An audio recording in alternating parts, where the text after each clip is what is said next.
പക്ഷെ ഒരൊറ്റ അഡ്വൈസ് എന്നുള്ളത് മാത്രം ഇവരെല്ലാവരുടെ വായിൽ നിന്നും കോമൺ ആയിട്ട് തന്നെ വരുന്നുണ്ടായിരുന്നു. എന്താണെന്നറിയോ?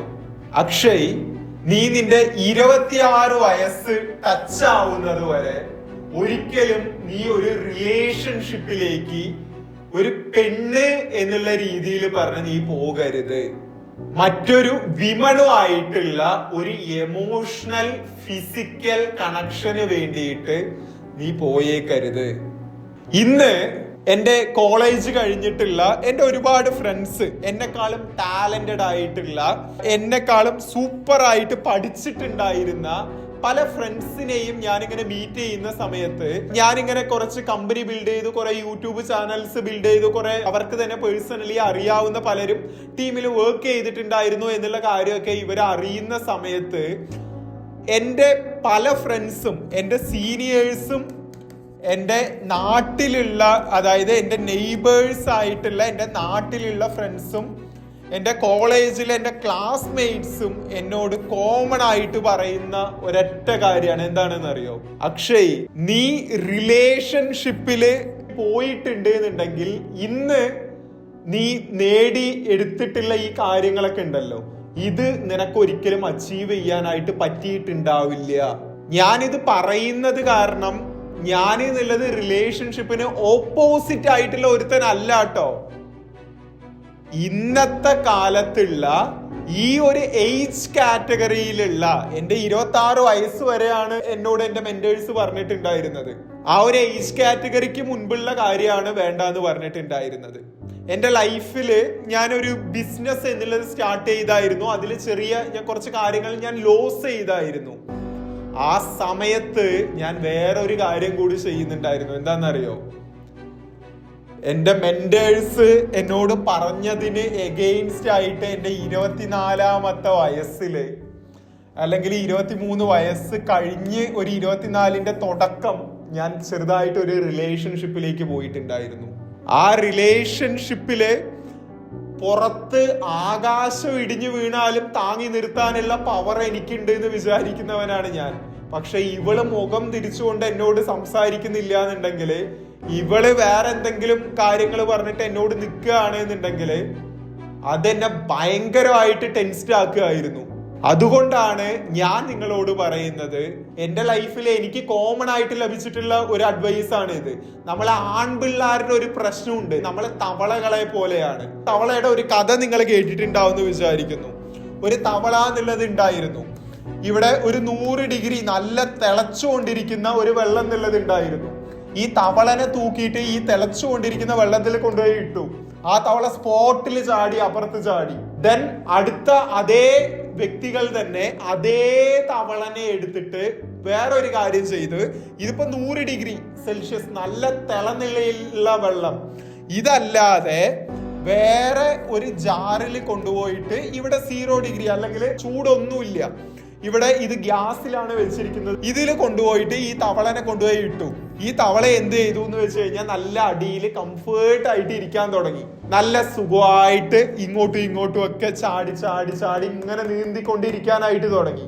ആ തവളക്കുള്ള ആഹാരവും 1-2 കുറച്ച് ആഹാരങ്ങളും ഒക്കെ അതിൽ ഇട്ടു കൊടുത്തു. എന്നിട്ട് ഇവര് ചെയ്തൊരു കാര്യമുണ്ട്. എന്താണെന്നറിയോ? പതിയെ പതിയെ പതിയെ ഇതിലേക്ക് ചൂട് കൊടുക്കാൻ തുടങ്ങി. ഇതിന്റെ ചൂട് എന്നുള്ളത് 0 ഡിഗ്രിയിൽ നിന്ന് പതിയെ 5 ഡിഗ്രി സെൽഷ്യസിലേക്ക് കൊണ്ടുവന്നു, പതിയെ 7 ഡിഗ്രി സെൽഷ്യസിലേക്ക് കൊണ്ടുവന്നു. തവളയുടെ ശരീരവും മൈൻഡും ഒക്കെ അതുമായിട്ട് പതിയെ പതിയെ പതിയെ സെറ്റ് ആവുന്നുണ്ടായിരുന്നു. പതിയെ 8 ഡിഗ്രി സെൽഷ്യസിലേക്ക് കൊണ്ടുവന്നു, പതിയെ 10 ഡിഗ്രി സെൽഷ്യസിലേക്ക് കൊണ്ടുവന്നു, പതിയെ 12 ഡിഗ്രി സെൽഷ്യസിലേക്ക് കൊണ്ടുവന്നു. അങ്ങനെ 80 to 90 ഡിഗ്രി സെൽഷ്യസിലേക്ക് കൊണ്ടുവരുന്ന സമയത്ത് നിങ്ങൾക്കൊരു കാര്യം അറിയോ? ആ തവള ഏത് തവളയാണോ ഇതിനകത്തിട്ടപ്പോൾ സെക്കൻഡിൽ തന്നെ ചാടി പുറത്തു പോയത്, ആ തവള എന്നുള്ളത് ചാടാനുള്ള ശ്രമം പോലും നടത്താതെ അതിനകത്ത് കിടന്ന് ആ ചൂട്ടിൽ കിടന്ന് മരിക്കുന്നുണ്ടായിരുന്നു. ഒരു മൊമെന്റിൽ സ്പോട്ടിൽ നിങ്ങളുടെ ലൈഫിൽ ഒരു അൺകംഫർട്ടബിൾ ആയിട്ടുള്ള സിറ്റുവേഷൻ എന്നുള്ളത് വരികയാണെങ്കിൽ നിങ്ങൾ അത് മനസ്സിലാക്കിയിട്ട് നിങ്ങൾ അതിൽ നിന്ന് പുറത്ത് ചാടും. അതിനുള്ള കഴിവ് നിനക്കുണ്ട്, അത് ഞാൻ സമ്മതിച്ചു.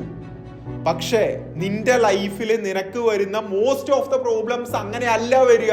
തവളയെ എങ്ങനെയാണോ ഒരു നോർമൽ ആയിട്ടുള്ള അധികം ചൂടില്ലാത്ത ഒരു സാധാരണ തവളയ്ക്ക് കംഫർട്ടബിൾ ആയിട്ടുള്ള വെള്ളത്തിൽ കൊണ്ടുപോയി ഇട്ടിട്ട് അതിനുള്ള ആഹാരവും ഇട്ട് കൊടുത്തിട്ട് പതിയെ പതിയെ പതിയെ ചൂടാക്കി തവളനെ കൊണ്ട് അത് ചൂട് തന്നെ ആവുന്നുണ്ട് എന്നുണ്ടെങ്കിലും ഒരു ആക്ഷൻ എടുപ്പിക്കാൻ പറ്റാത്ത രീതിയിൽ എന്താണോ ചെയ്തിട്ടുണ്ടായിരുന്നത്, ഇതേപോലെ ആയിരിക്കും നിങ്ങളുടെ ലൈഫിലും പല ഇൻസിഡൻസ് വരുന്നുണ്ടാവുക.